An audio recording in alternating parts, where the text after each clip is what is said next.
हमारे इस चैनल मैथिली गंगा को लाल बटन दबाकर सब्सक्राइब करें व घंटी के निशान का बटन दबाएं ताकि सभी नए वीडियो आप तक तुरंत पहुंचे बिल्कुल मुफ्त।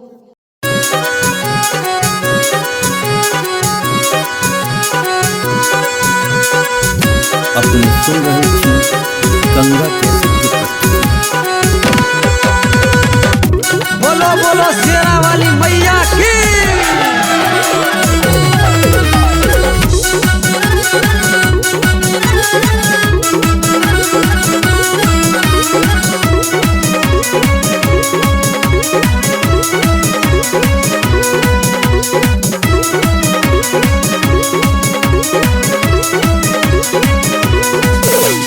लाल रंग सरिया हो माई के, लाल रंग अचरिया हो रमा, लाल रंग अचरिया से लाले रंगवाना, से लाले रंगवाना भैया के सो भई लाल चुनहरिया से लाले रंगवाना, भैया के सो भई लाल चुनरिया से लाले रंगवाना।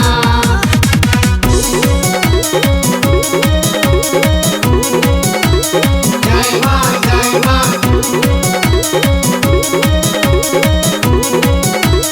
जय मां जय मां।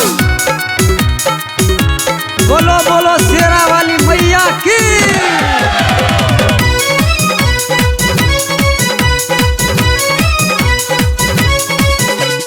लाल रंग से नूरिया हो माई के, लाल रंग चंदनिया हो रमा, लाल रंग चंदनिया से लाले रंगवाना, से लाले रंगवाना भैया के सो भई लाल कंगनिया से लाले रंगवाना, भैया के सो भई लाल चुनरिया से लाले रंगवाना।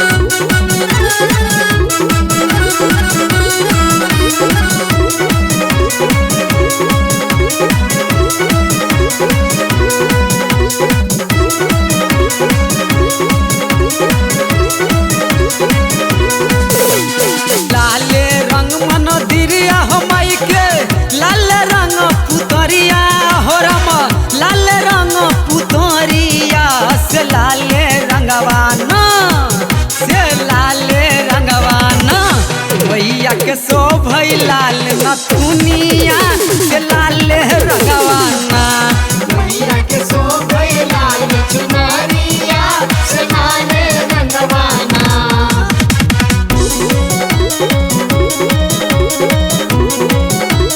जय मां जय मां जय मां जय मां। बोलो बोलो शेरा वाली मैया की। अपने सुन रहे थी गंगा के बौआ ओम प्रकाश राइटर लिखै छै भजनिया हो रामा, लिखै छै भजनिया से झूमी रे झूमी ना, से झूमी रे झूमी ना गाबही जितन रंगीला भजनिया से झूमी रे झूमी ना।